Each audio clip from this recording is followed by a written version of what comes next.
Hello friends, मेरा नाम है मेहुल शर्मा और आपका स्वागत है मेरी इस नई वीडियो में। चलिए शुरू करते हैं।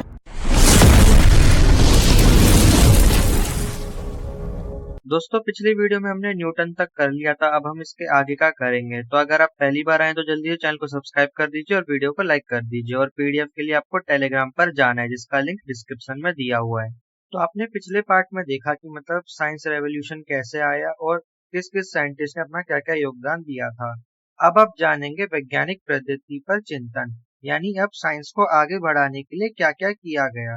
अब देखिए, जब अर्ली मॉडर्न पीरियड चल रहा था, यानी जब 16th सेंचुरी और 17th सेंचुरी के बीच जब जो बीच के जो लोग थे, जो एजुकेटेड मिडिल क्लास था ना, जिसमें टीचर्स आ जाते हैं, वकील आ जाते हैं, डॉक्टर्स आ जाते हैं, है ना, और क्लर्क आ जाते हैं।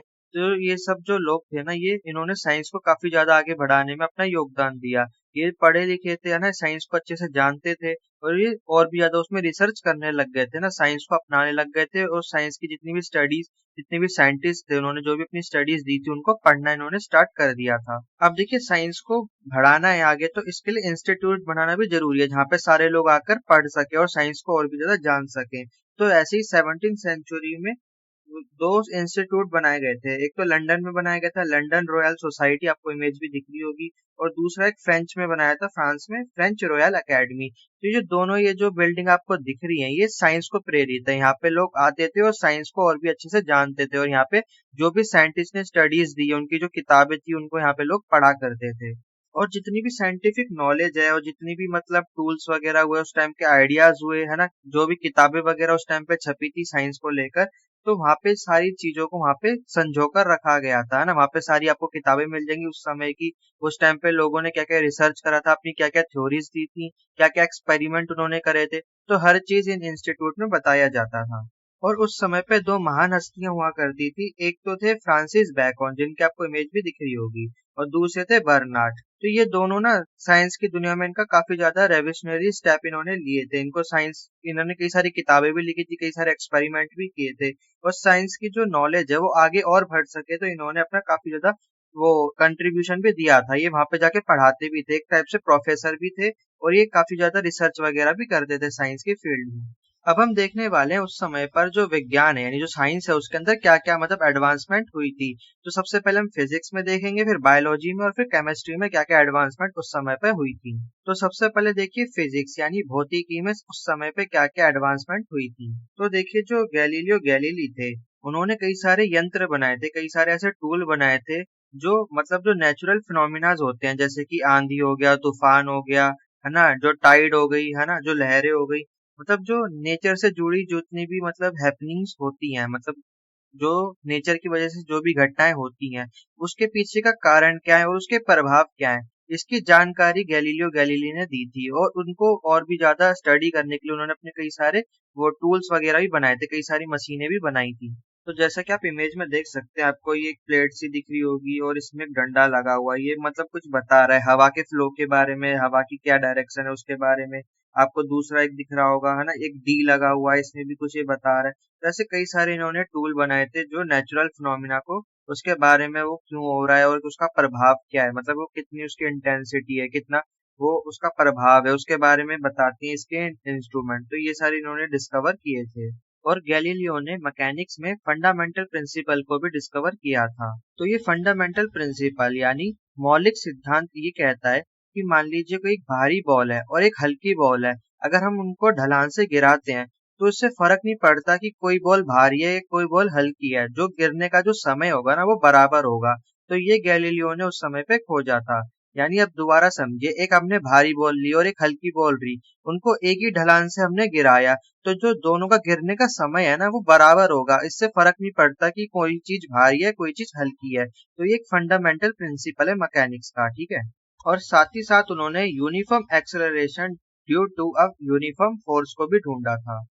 तो कहने का मतलब ये, उन्होंने ये कहा था कि मान लीजिए अगर आपने एक बॉल को छोड़ा है ना, उसको पीछे से फोर्स दी है, तो वो कुछ समय बाद जाके क्या होती है, बॉल रुक जाती है। क्यों रुकती है? क्योंकि उसके आगे से फ्रिक्शन लग रहा होता है। फ्रिक्शन क्या होता है? एक टाइप का ऐसा फोर्स होता है जो किसी भी चीज के अपोजिट में लगता है ना। अब जैसे साइकिल पे चल रहे हैं, अगर आप पेडल नहीं मारेंगे थोड़ी देर बाद आगे रुक जाएंगे ना। क्यों रुकते हैं? क्योंकि आपके सामने से फ्रिक्शन लग रहा होता है आपके ऊपर।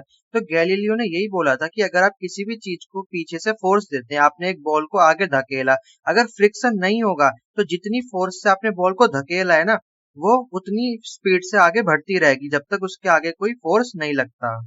तो अगर आपको एक बार और समझा देता हूँ अच्छे से, मान लीजिए आपने एक बॉल ली और आपने उसको एक फोर्स से फेंका आगे, है ना। अब आगे फ्रिक्शन नहीं है, तो इसकी वजह से क्या होगा कि जितनी स्पीड से आपने फेंकी है ना बॉल, वो उतनी स्पीड से आगे बढ़ती जाएगी और वो कभी भी नहीं रुकेगी जब तक उसके आगे कोई भी फोर्स या फ्रिक्शन नहीं लगता। तो यहाँ पे यूनिफॉर्म एक्सेलरेशन यानी यूनिफॉर्म स्पीड और यूनिफॉर्म फोर्स के बारे में बताया गया है कि आप जितनी फोर्स लगाएंगे, जो बॉल है उसकी स्पीड भी उतनी ही होगी अगर उसके आगे कोई भी फ्रिक्शन ना लगे।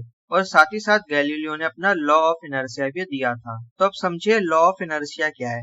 मान लीजिए कोई बॉल है, अगर वो एक मतलब हिल नहीं रही है, एक ही जगह पर रुकी हुई है, तो वो हमेशा के लिए रुकी होगी। वो कभी भी अपनी जो मतलब गति है, जो स्पीड है, उसको चेंज नहीं करेगी जब तक कि कोई एक्सटर्नल फोर्स उस पर अप्लाई ना हो। मान लीजिए एक बॉल रुकी हुई है, तो वो हमेशा के लिए रुकी रहेगी। वो कभी भी आगे नहीं बढ़ेगी, वो कभी भी पीछे नहीं बढ़ेगी। वो जब भी बढ़ेगी जब उस पर कोई एक्सटर्नल फोर्स लग रहा हो, या तो आपने हाथ मार दिया हो, या हवा चल गई हो, है ना, या फिर अर्थक्वेक आ गया हो, तभी वो बॉल हिलेगी, वरना वो अपनी जगह से कभी भी नहीं हिलेगी, है ना। तो ये था गैलीलियो का लॉ ऑफ इनर्शिया कि कोई भी ऑब्जेक्ट है वो जिस स्टेट में है वो उसी में रहेगा। मान लीजिए आपने एक बॉल को फेंका, तो वो अगर वहां पे फ्रिक्शन नहीं है तो वो बॉल हमेशा के लिए चलती रहेगी, जब तक नहीं रुकेगी जब तक उस पर एक्सटर्नल फोर्स अप्लाई ना हो। और अगर एक बॉल रुकी हुई है तो वो कभी भी नहीं हिलेगी अगर उस पर कोई भी फोर्स ना लगे, ठीक है। और उन्होंने साथ ही साथ एक रिमार्केबल सेलेस्टियल डिस्कवरी भी की थी जिसको टेलीस्कोप बोला जाता है। तो उस समय में क्या हुआ था कि जो डच साइंटिस्ट थे उन्होंने लेंस का इन्वेंशन कर लिया था। तो गैलीलियो ने क्या करा, लेंस को लिया और उसको इस तरीके से अरेंज करा कि वो टेलीस्कोप बन गया। तो आपको इमेज में दिख रहा होगा ये जो टेलीस्कोप है, ये गैलीलियो का टेलीस्कोप है। तो इसी टेलीस्कोप की मदद से गैलीलियो ने जुपिटर को खोजा, उसके 4 चांदों को ढूंढा, और साथ ही साथ जो मिल्की वे है यानी जो हमारी जो पूरी गैलेक्सी है उसका नेचर क्या है उसको भी समझा, और साथ ही साथ जो हमारा चांद है उसकी सरफेस कैसी है। तो उन्होंने सरफेस के बारे में बताया कि चांद पर गड्ढे हैं और पहाड़ है। और देखिए जो गैलीलियो थे उन्होंने इतनी सारी बढ़िया बढ़िया खोजें करी थी, इतने सारे अपने सिद्धांत दिए थे, लेकिन जो उस टाइम के जो पुराने सोच विचारधारा वाले जो लोग थे उन्होंने उनका अपोज करा ना, उनको अपोजिशन फेस करना पड़ा। क्योंकि जो कैथोलिक लोग होते थे उनकी पुरानी मान्यताएं थी, उन्होंने मतलब उनके खुद की मतलब एक पुरानी कहानियां थी जिसमें मतलब चांद को कुछ और दिखाया गया है, पृथ्वी को कुछ और दिखाया गया है ना, और मतलब जो ग्रह हैं उनके बारे में कुछ और बताया गया है। तो जब जो जो गैलीलियो थे उन्होंने ये सब चीजें गलत प्रूफ कर दी तो उनको अपोजिशन फेस करना पड़ा। और साथ ही साथ गैलीलियो ने जो कॉर्पनिकस थे उनके जो बिलीफ था, यानी जो जो सारे प्लेनेट है वो सन के चक्कर काट रहे, उनका जो बिलीफ था तो उसको सपोर्ट भी किया था। तो इसकी वजह से जो वहां के जो लोग थे उनके विरोध में खड़े हो गए थे। इसकी वजह से जो गैलीलियो उनको जेल भी जाना पड़ा था। अब बात करते हैं आइजैक न्यूटन की। तो देखिए जो न्यूटन था ना उसने खुद की कोई खोज नहीं करी थी। वो जितने भी साइंटिस्ट उस टाइम पे हुए थे उन्होंने बस शुरुआती खोज करी थी, प्राथमिक खोज करी थी। तो उनकी खोज थी ना, उसी को और बेहतर करने में आइजैक न्यूटन ने अपना कार्य किया था। जैसे कि बैकन हो गए, गैलीलियो हो गए, गिलबर्ट हो गए, इनके जो भी एक्सपेरिमेंट थे, इन्होंने जो भी खोजें करी थी, तो आइजैक न्यूटन ने उसको और बेहतर तरीके से किया था। एग्जाम्पल के लिए जैसे गैलीलियो ने अपना ग्रेविटी के लिए, लॉ ऑफ इनर्शिया के लिए अपने कोई सिद्धांत दिए थे और एक्सपेरिमेंट भी किए थे, तो न्यूटन ने इसको और बढ़िया तरीके से किया था। और साथ ही साथ वो एक मैथमेटिशियन भी था, तो उसने मैथमेटिक टूल के सहायता से उसमें क्वांटिटेटिव अप्रोच भी डाली, यानी उसमें न्यूमेरिक्स डाल दिए, नंबर डाल दिए। तो क्या करा, जैसे कि उन्होंने ग्रेविटी के बारे में बताया, वो गैलीलियो समझते थे कि जो अर्थ है उसकी जो ग्रेविटी है ना, वो जो बाहर के जो प्लेनेट है उनकी वजह से है, चांद की वजह से, सूरज की वजह से, और जो बड़े बड़े प्लेनेट है उनकी वजह से अर्थ की ग्रेविटी काम करती है। लेकिन जो आइजैक न्यूटन थे उन्होंने और मतलब अच्छी तरीके से समझाया और मैथमेटिशियन का इस्तेमाल किया, मैथमेटिक जो टूल होते हैं उनका इस्तेमाल किया, और फिर जो न्यूमेरिक फॉर्म है उसमें समझाया कि कैसे जो ग्रेविटी हमारी काम करती है ना। अगर हम कोई भी चीज गिरा रहे हैं तो कितनी स्पीड से नीचे गिरेगी, है ना। ग्रेविटी कैसे काम करे, तो पूरा जो न्यूमेरिक है ना उसमें समझाया। वहीं अगर हम बात करें गिलबर्ट की, तो गिलबर्ट ने अपने सारे एक्सपेरिमेंट मैग्नेटिज्म पे किए थे। तो गिलबर्ट ने चुंबक लिए उसके मैग्नेटिक फील्ड के बारे में बताया, मैग्नेटिज्म कैसे काम करता है उसके बारे में बताया।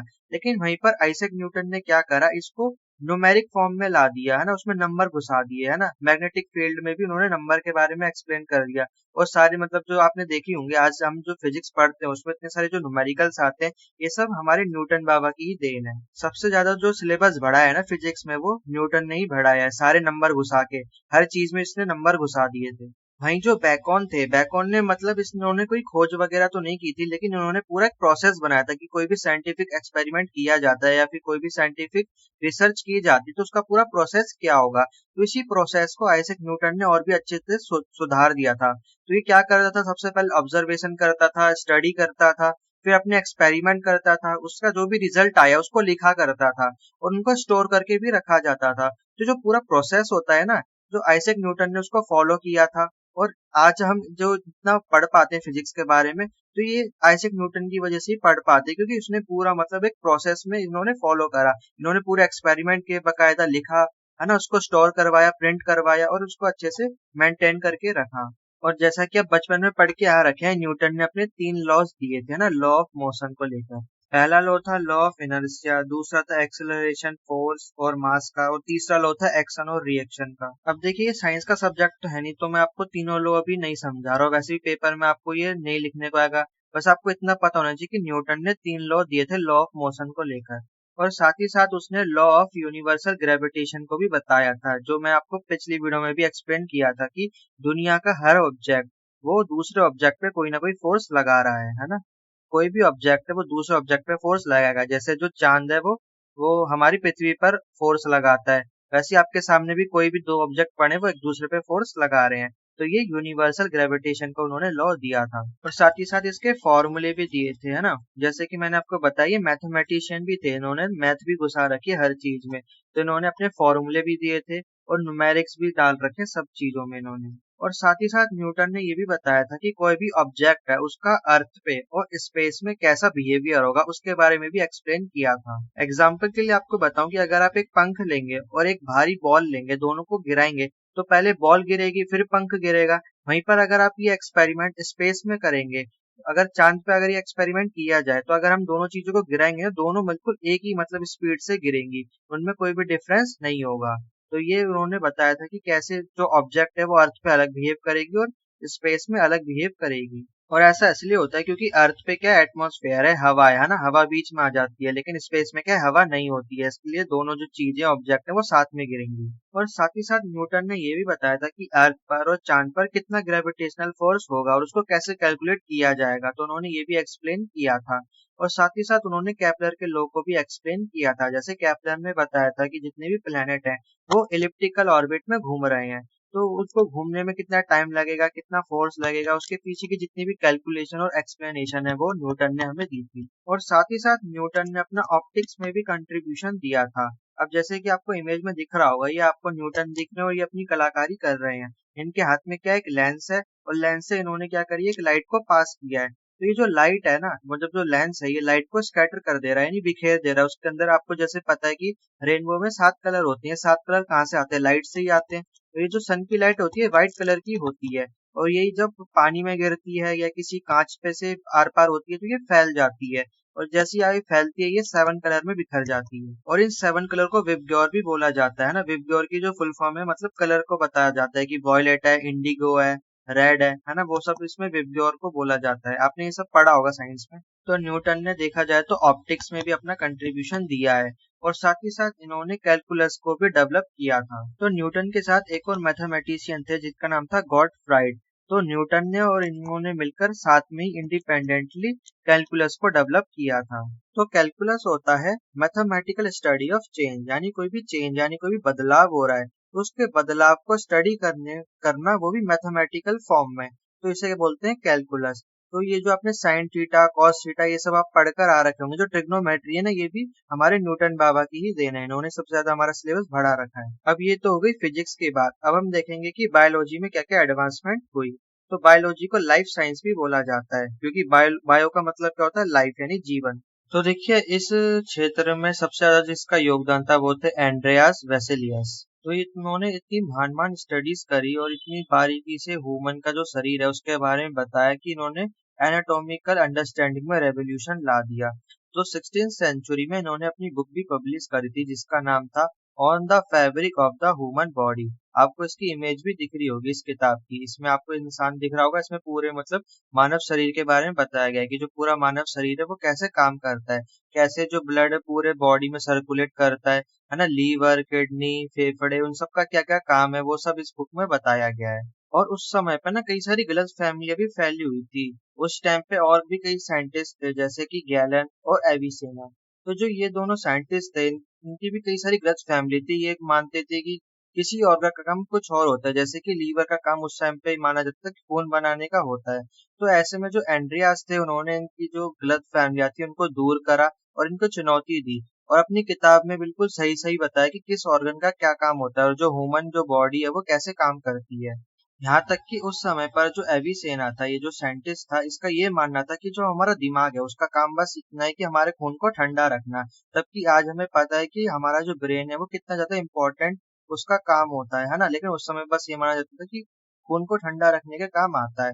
तो ऐसे में जो एंड्रियास थे उन्होंने अपनी किताब जो छपवाई थी उसमें उन्होंने सारी गलत फहमियों को दूर कर दिया था। अगले हमारे साइंटिस्ट थे पैरासेल्सस। ये एक स्विस फिजिशियन थे। स्विस मतलब जो स्विट्जरलैंड में रहते हैं। तो जैसा कि मैंने आपको गैलन के बारे में बताया, तो उसकी जो जितनी भी थ्योरी थी ना उस समय में काफी फैली हुई थी। तो ऐसी उसकी एक थ्योरी थी गैलेनिक मेडिकल थ्योरी, जिसमें जो गैलन थे वो ये बताते थे कि जो ह्यूमन बॉडी है उसके अंदर 4 हार्मोन होते हैं, और उसको जो भी मतलब इन्फेक्शन वगैरह होता है तो वो हार्मोन्स के इनबैलेंस की वजह से होता है। तो इसकी जो थ्योरी ना पूरी तरीके से गलत थी। तो पैरासेल्सियस इसकी थ्योरी को गलत प्रूफ करते हैं और वो बताते हैं कि हमें जो इन्फेक्शन होता है उसका जो सोर्स है ना वो एक्सटर्नल होता है, यानी बाहर से वायरस और बैक्टीरिया हमारे अंदर जाते हैं जिसकी वजह से हमें इन्फेक्शन वगैरह होता है ना। और इन्होंने जो डिजीज हमें होती है, कोई भी डिजीज है जैसे टीबी हो गया है ना, और चिकन पॉक्स हो गया, जो भी हमें बीमारियां उस समय थी, तो उसका उन्होंने जो कॉज बताया वो एक्सटर्नल सोर्स बताया। उन्होंने बताया कि जर्म्स होते हैं ना, बैक्टीरिया होते हैं, फंगस होते हैं, ये जब हमारे शरीर के अंदर चले जाते हैं उसकी वजह से हमें बीमारियां होती हैं। अब देखिए जब साइंटिफिक रेवोल्यूशन चल रहा था तो जो साइंस की फील्ड होती है वो और आगे बढ़ जाती है। अब वो एनाटॉमी और मेडिसिन से भी आगे बढ़ जाती है। एनाटॉमी तो मतलब शरीर की जो पूरी साइंस होती है, और मेडिसिन यानी दवाई वगैरह की जो साइंस होती है। अब जो ये जो साइंस थी ना अब ये फिजियोलॉजी पर आ चुकी थी।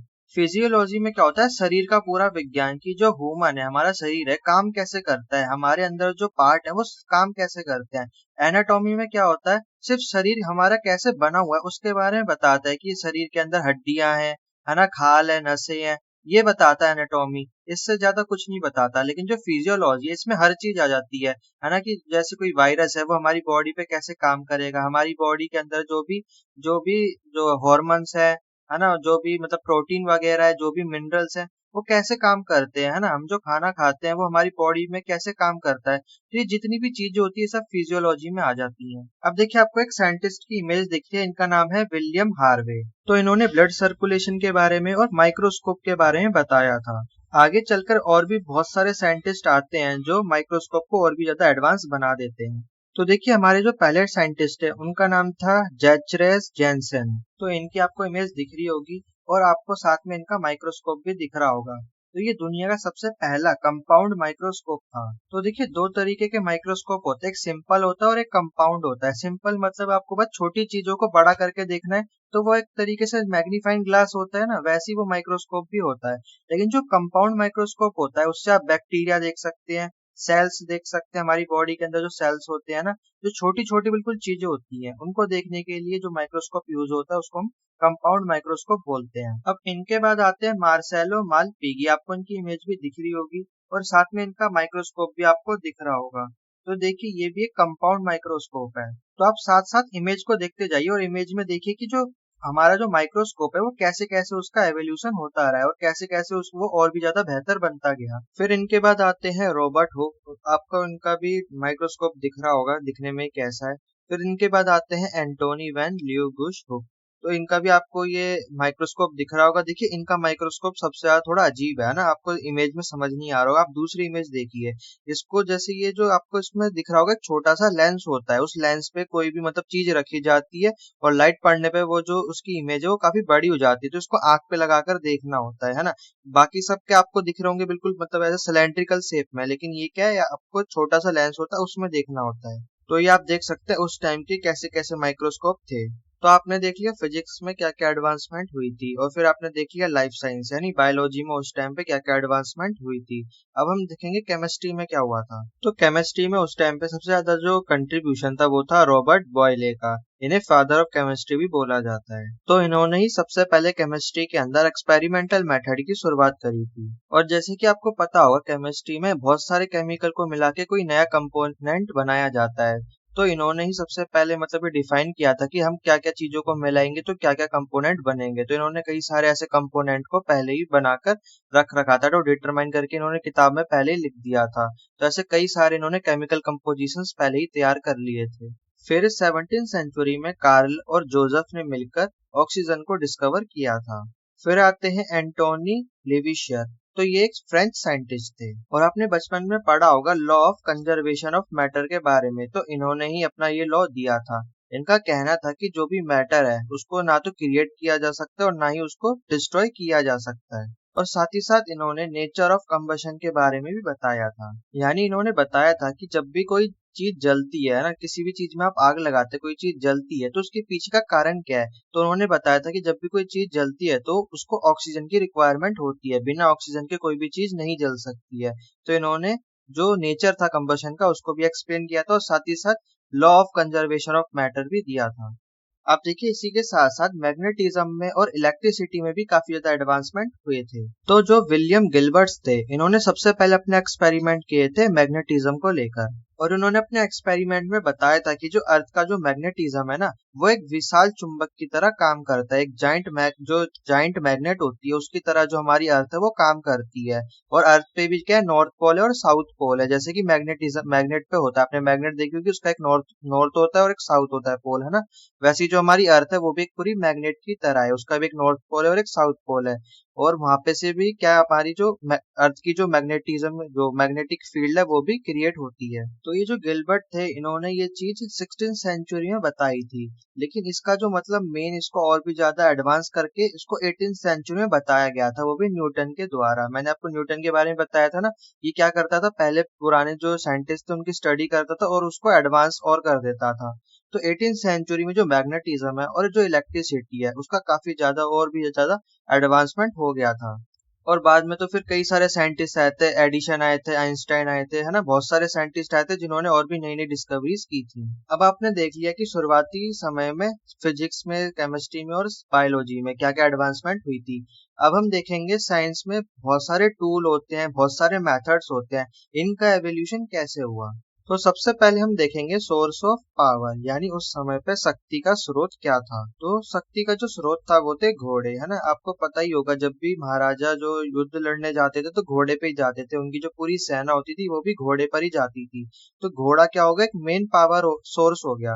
तो उसको और बेहतर बनाने के लिए घोड़े के जो पैर है उसके नीचे नाल लगा दी जाती थी, है ना। उस पे मतलब सीट लगा दी जाती थी घोड़े पे बैठने के लिए। घोड़े के आगे मतलब तलवार भी लगा दी जाती थी, सींग लगा दिया जाता था सर पे, है ना। ताकि जो फाइट जब घोड़े से फाइट लड़ी जाए तो काफी ज्यादा एडवांसमेंट मिले, है ना, काफी ज्यादा और पावर मिले घोड़े को। और उस टाइम पे ब्रीडिंग भी करवाई जाती थी, जो मतलब अच्छी नस्ल के घोड़े होते थे उनकी ब्रीडिंग कराई जाती थी ताकि सेना में भर्ती किया जा सके बिल्कुल अच्छी नस्ल के घोड़े और बिल्कुल ताकतवर घोड़े। तो घोड़े तो हो गए युद्ध के लिए, और अगर खेती वगैरह करनी होती तो उसमें बैल को और उसको यूज किया जाता था। जो सांड वगैरह होते थे, है ना, उनकी भी ब्रीडिंग कराई जाती थी। बिल्कुल अच्छी नस्ल के जो सांड हुआ करते थे उनसे खेती की जाती थी ताकि ज्यादा से ज्यादा जो अनाज है वो उग सके। अब देखिए उस समय पे वाटर मिल्स का इस्तेमाल किया जाता था। ये वाटर मिल्स क्या होती थी, आपने जैसे विंड मिल देखी होगी है ना, वो हवा से चलती है, लेकिन उस टाइम पे इलेक्ट्रिसिटी तो जनरेट नहीं की जाती थी, तो जो वाटर मिल होती थी उसका काम था पानी को जमीन से ऊपर खींचना, है ना। एक मतलब पहिया होता था बड़ा सा, मतलब जैसे आज का हमारा विंड मिल है ना, वैसी हुआ करता था, लेकिन वो विंड मिल इलेक्ट्रिसिटी जनरेट करने के लिए नहीं होता था, पानी को जमीन से ऊपर खींचने के लिए होता था, ताकि इरिगेशन किया जा सके और खेती की जा सके। आप इमेज में देखिए वाटर मिल होता कैसा है, ये बड़ा सा पहिया होता है, इसका काम क्या होता है, नीचे से पानी को ऊपर खींचना जमीन के ऊपर। अब देखिए ट्रांसपोर्ट और नेविगेशन, तो जैसे कि मैंने आपको बताया था और आप पिछले सेमेस्टर में पढ़ के आ रखे हैं कि उस टाइम पे जो पुर्तगाल और स्पेन के लोग थे वो दूर दूर तक चले जाते थे, है ना, एक्सप्लोरेशन करने के लिए। जैसे कि उन्होंने अमेरिका को भी ढूंढ लिया था, इंडिया को ढूंढ लिया था, अफ्रीका के कई सारे वो कंट्रीज को ढूंढ लिया था। तो कैसे ढूंढ पाया था, नेविगेशन की मदद से। उस टाइम पे उन्होंने नेविगेशन को काफी ज्यादा एडवांस कर लिया था। वो चांद की मदद से, सूरज की मदद से उनको डायरेक्शन का पता चल जाता था, और उनके पास कंपास वगैरह भी आ जाते थे, तो वो चुंबक का इस्तेमाल करते थे डायरेक्शन को पता करने के लिए। और जैसे कि आपको इमेज में दिख रहा होगा, इसे बोलते हैं ट्रेडिशनल स्क्वायर सेल, यानी मतलब ये जो कपड़ा लगाते हैं ना स्क्वायर शेप में लगाते हैं, ताकि ज्यादा से ज्यादा इसमें हवा कैप्चर हो सके और हवा की मदद से ये दूर तक ट्रेवल कर सके, क्योंकि उस टाइम पे ना बिजली होती थी ना मोटर होती थी, तो शिप को आगे बढ़ाने के लिए बड़ी बड़े ये कपड़े लगा देते थे आगे, और हवा की मदद से दूर दूर तक ट्रेवल कर लेते थे। और देखिए नेविगेशन के लिए ये एस्ट्रोलैब का भी इस्तेमाल करते थे, आपको इमेज में इसकी दिख रही होगी, ये कंपास जैसा दिख रहा है, लेकिन ये कंपास नहीं है, इसको एस्ट्रोलैब बोलते हैं। तो आप दूसरी इमेज में देखिए, इसको बिल्कुल आंख के आगे रखते हैं, और इसके आगे जो कांटा लगा हुआ है उसमें पोल स्टार को देखते हैं, और पोल स्टार को जब ये देखते हैं तो उनको पता चल जाता है कि हमें कितनी और दूर जाना है, और मतलब कहाँ पे कौन सी चीज है, इनको सारी डायरेक्शन के बारे में पता चल जाता था। और देखिए जैसे जैसे ये डिस्कवर करते जाते थे नई नई जमीन, तो उसका मैप भी बना रहे थे, ताकि लोगों को आगे और आसानी हो सफर करने में। इन्होंने कई सारे मैप वगैरह चार्ट वगैरह बनाए थे, और काफी सारे मैनुअल भी बनाए थे कि मतलब हवा की डायरेक्शन कब कौन से सीजन में कैसे होती है, तो हमें कब ट्रेवल करना चाहिए कब ट्रेवल नहीं करना चाहिए, है ना। और वो हवा की डायरेक्शन का भी उनको पता रहता था कि मतलब अभी कौन सा महीना चल रहा है और इस महीने में हवा किस डायरेक्शन में चल रही है, तो हमें कब सफर करना है और कब नहीं करना। तो ये सब उन्होंने पता कर लिया था। अब है प्रिंटिंग टेक्नोलॉजी। तो आप सभी को गुटेनबर्ग के बारे में तो पता ही होगा, तो जोहान गुटेनबर्ग ने 14th सेंचुरी में जो प्रिंटिंग प्रेस है उसका इन्वेंशन कर दिया था, और एक तरीके से इनका काफी ज्यादा कंट्रीब्यूशन था रेनेसेंस को लाने में, और प्रिंटिंग प्रेस की वजह से ही आज हम इतना मॉडर्न हो पाए हैं। तो इन्होंने जो अपना प्रिंटिंग प्रेस बनाया था ये मूवेबल था, इसको हाथ से मूव किया जा सकता था।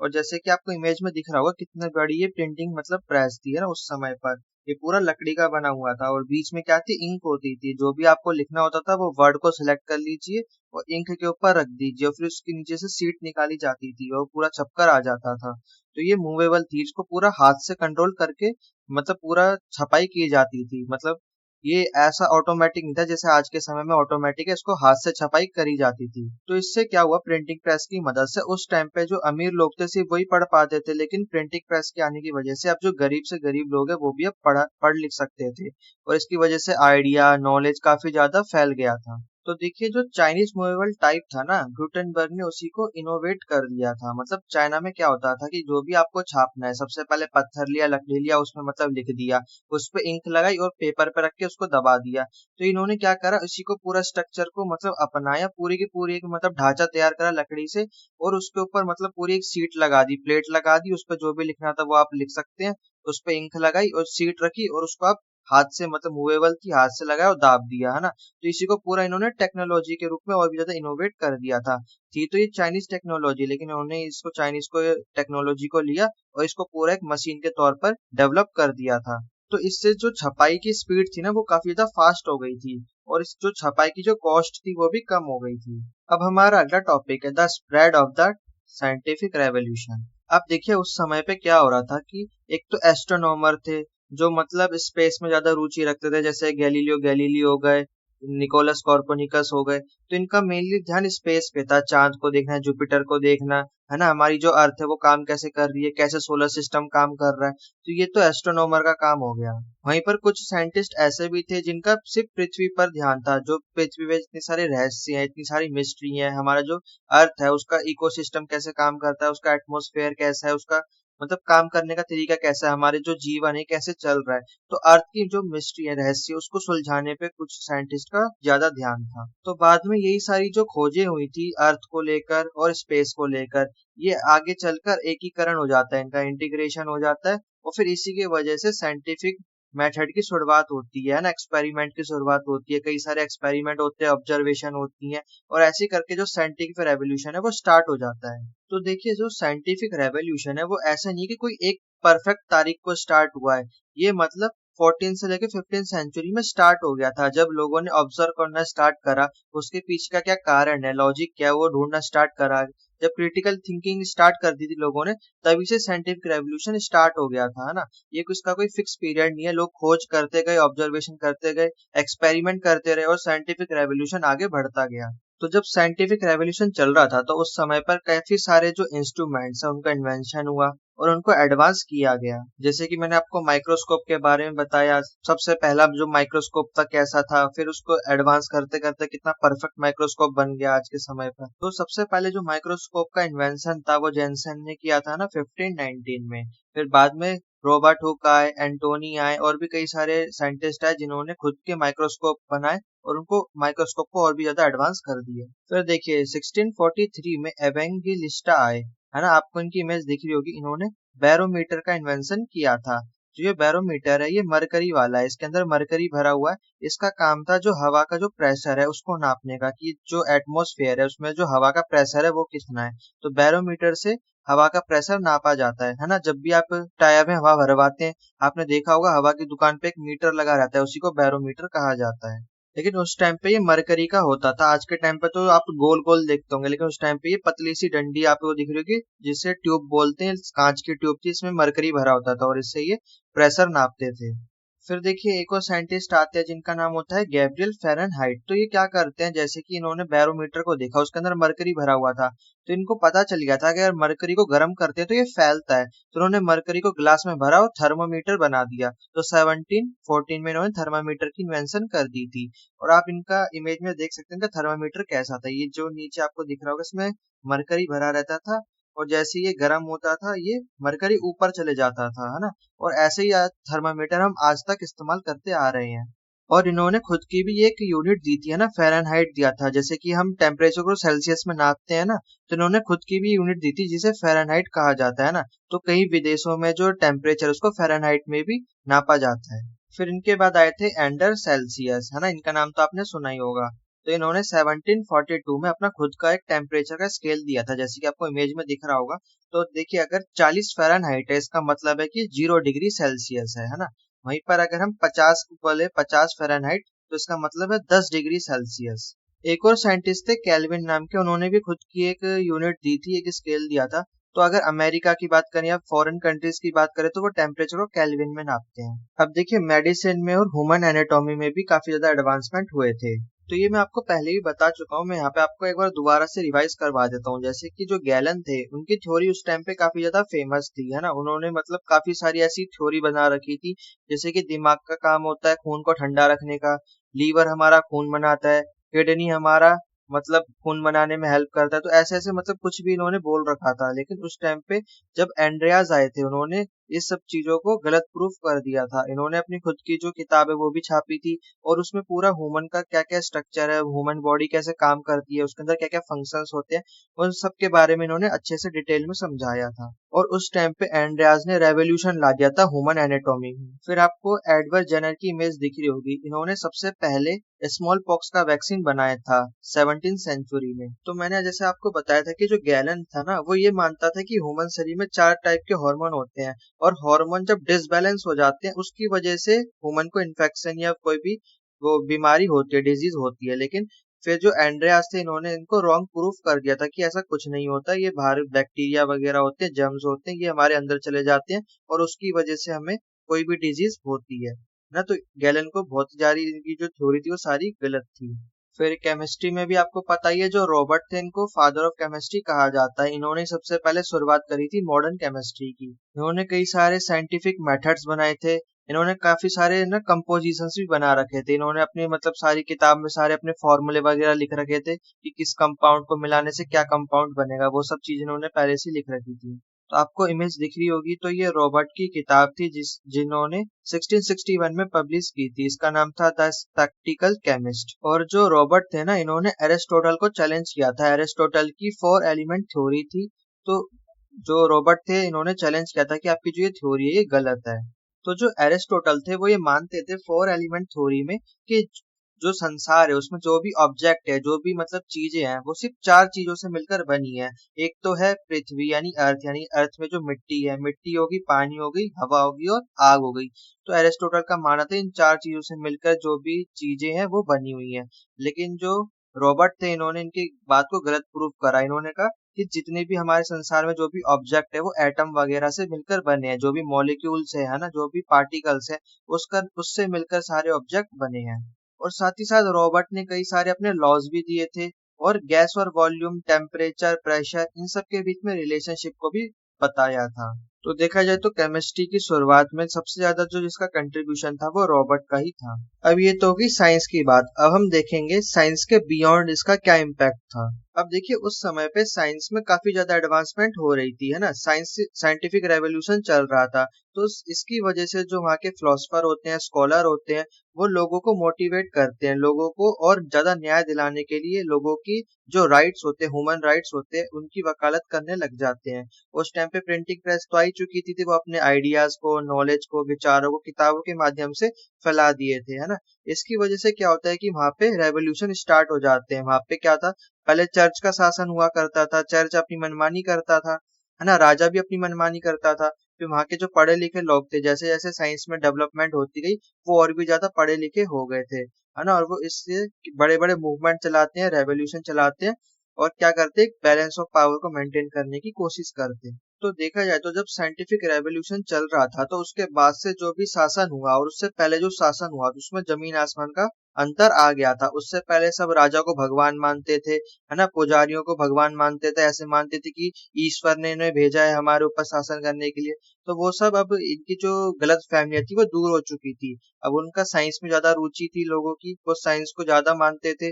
जो भी एक्सपेरिमेंट हो रहे थे उनमें ज्यादा उनको अच्छी तरीके से मानते थे, और वो सारे उनके जो भ्रम थे वो टूट चुके थे।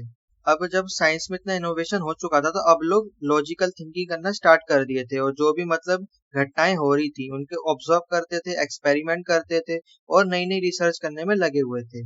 तो यहीं पे हमारा चैप्टर फिनिश होता है। आई होप मैंने आपको जितना पढ़ाया आपको अच्छे से समझ आ गया होगा। तो वीडियो अगर आपको अच्छी लगी तो जल्दी से चैनल को सब्सक्राइब कर दीजिए और वीडियो को लाइक कर दीजिए। और अगर आपको इसकी पीडीएफ चाहिए तो आपको मेरे टेलीग्राम चैनल पर मिल जाएगी, जिसका लिंक डिस्क्रिप्शन में दिया हुआ है। वहां पे जाके जल्दी से मुझे ज्वाइन कर लीजिए। और मैं मिलता हूँ आपको इसकी अगली वीडियो में, तब तक के लिए जय हिंद।